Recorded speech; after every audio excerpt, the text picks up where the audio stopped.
இன்பம் எங்கிருக்கிறதோ, ஆனந்தம் எங்கிருக்கிறதோ அங்கெல்லாம் இறைவனாகிய அழியாத சக்தியின் ஒரு கிரணம் இருக்கிறது. பிரபஞ்சத்தின் மிகப்பெரிய வசீகரமாக இருப்பது புருஷனே.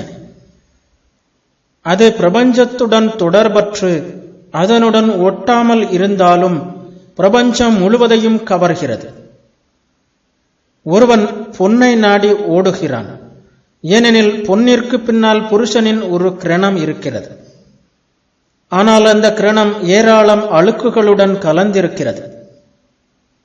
ஒருவன் தன் குழந்தைகளிடம் காட்டும் பாசத்திலும் ஒருத்தி தன் கணவனிடம் காட்டும் நேசத்திலும் வசீகர சக்தியாக இருப்பது எது? அவற்றிற்கு பின்னால் உள்ள புருஷனது ஒரு கிரணமே. அது அங்கே இருக்கிறது, ஆனால் அழுக்குடன் கலந்திருக்கிறது. புருஷன் அல்லாத எதற்கும் கவரும் சக்தி இல்லை. உணர்வற்ற இந்த உலகில் புருஷன் ஒன்றே உணர்வு பொருள். இதுவே சாங்கியர்கள் கூறும் புருஷன். இதனால் பெறப்படும் உண்மை என்ன? புருஷன் எங்கும் நிறைந்தது என்பதே. எங்கும் நிறைந்திராத பொருள் எல்லைக்கு உட்பட்டதாகவே இருக்க வேண்டும். எல்லைகள் பிறவற்றால் ஆக்கப்பட்டவை. எது ஆக்கப்படுகிறதோ அதற்கு தொடக்கமும் முடிவும் இருந்தேயாக வேண்டும். புருஷன் எல்லைக்கு உட்பட்டது என்றால் அது இறந்துவிடும். அதற்கு சுதந்திரம் இருக்காது. அதுவே முடிவாக இருக்காது. அதற்கு ஒரு காரணம் இருக்க வேண்டும். எனவே அது எங்கும் நிறைந்தது. கபிலரின் கருத்துப்படி புருஷர்கள் ஒன்றல்ல, பல, கணக்கற்றவை. உங்களிடமும் என்னிடமும் ஒவ்வொருவரிடமும் ஒரு புருஷன் இருக்கிறது. எண்ணற்ற வட்டங்கள் உள்ளன, ஒவ்வொன்றும் எல்லையற்றது. பிரபஞ்சம் முழுவதிலும் நிறைந்திருப்பது புருஷன் மனமும் அல்ல, பொருளும் அல்ல. நாம் அறிந்ததெல்லாம் அதன் பிரதிபிம்பத்தை மட்டுமே. அது எங்கும் நிறைந்தது. அதனால் அதற்கு மரணமும் இல்லை, பிறப்பும் இல்லை. பிரகிருதி தன் நிழலாகிய பிறப்பு இறப்பு என்பவற்றை அதன் மீது பரப்புகிறது. ஆனால் தன் இயல்பில் புருஷன் இவற்றிற்கு அப்பாற்பட்டது, தூய்மையானது. சாங்கிய தத்துவம் எவ்வளவு அற்புதமானது என்பதை இதுவரையில் கண்டோம்.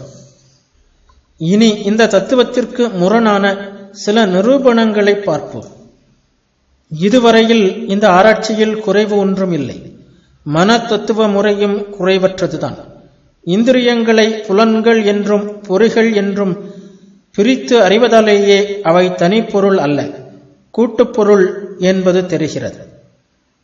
நான் உணர்வையும் புலன்கள் மற்றும் பொருட்கள் என்று பிரிப்பதால் அதுவும் அவ்வாறே என்பது விளங்குகிறது.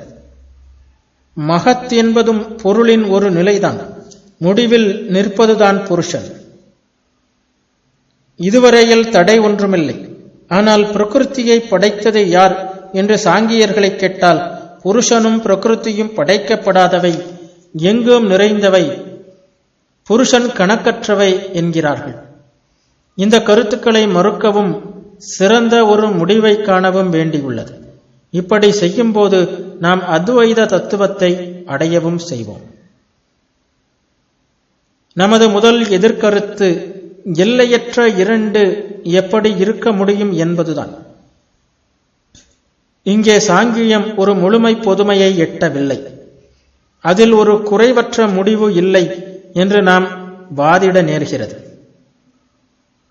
வேதாந்திகள் இந்த பிரச்சனைகளில் இருந்தெல்லாம் தட்டு தடுமாறி விடுபட்டு எப்படி ஒரு குறைவற்ற முடிவை அடைகிறார்கள் என்பதை காண்போம்.